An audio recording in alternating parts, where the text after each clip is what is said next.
All right, I'm very pleased to be joined with Nigel McCarthy, Director of Education for the LCSD here in Lloydminster. So Nigel, first off, thank you so much for joining me here today. Oh, you're very welcome. We're having our first day of class today, so I think it's a really appropriate day for us to be talking about not only what today is, but what the future might hold. Absolutely. You mentioned first day of classes. What were the steps that, as an organization with the LCSD, that led to deciding that today is officially kind of the first day of classes for you guys? First of all, it's really about what schools are able to do, and it's about technology and our ability to deliver upon education and curriculum that's useful to kids. But it's also about a sense of service to the community and our students. These are still our students. They're home for a little while, but they're why we're here. So attempting to put this into place in a timely way, given the pause in education that was done by the province, has been a goal since the day the province began to advise us that this would be the process. Now, how important was it for LCSD to offer students the opportunity to continue their education? Well, the importance is making sure that they're prepared for next year, whatever that holds for them. For a grade 12 student, that might hold entry into college or into the world of work or into an apprenticeship. We want them to be prepared for that.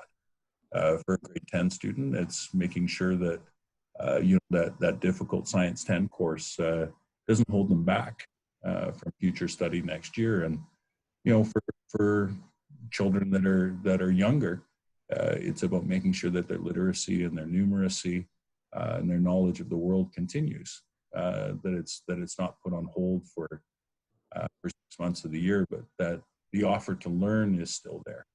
And we hope that offer to learn is taken up by the majority or all of our students. Now, of course, this whole pandemic has been a big toll on everybody. What has been some response from, have you had a chance to chat with some parents about some plans going forward that you guys have been implementing, mainly with today, because of course, today being officially the first day of classes?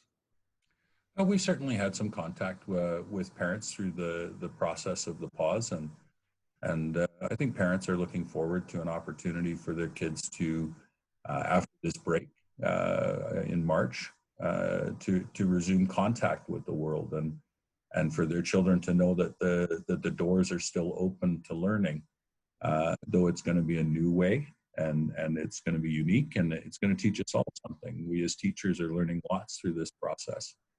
But to know that, even when the world has slowed down and many things have closed, that education is still there for kids. Now, just lastly here, now I know we don't know how long COVID-19 is going to continue or if it's going to be shortened up. Is there a long-term plan or a short-term plan for the school division? Is this kind of how you guys are going to do things long-term if COVID-19 still is an issue? Well, I think, we've really relied a lot on the support of our trustees and our school system to be working back and forth with the province to try and get the best information possible. No one envisions this as a permanent solution or as a permanent situation, but we have to take the advice of the medical professionals that are working to this, and the chief medical officers of health and the local public health officers to define how that's going to happen in weeks and months to come. But we do think that for today, we're celebrating, the beginning of something new that's going to be wonderful for young people, and is going to give us as teachers and as a school system the opportunity to grow too. So it's an exciting day. Nigel McCarthy, thank you so much for joining me. Really appreciate your time as always. You have yourself a great day, and thank you very much for the opportunity to talk about this.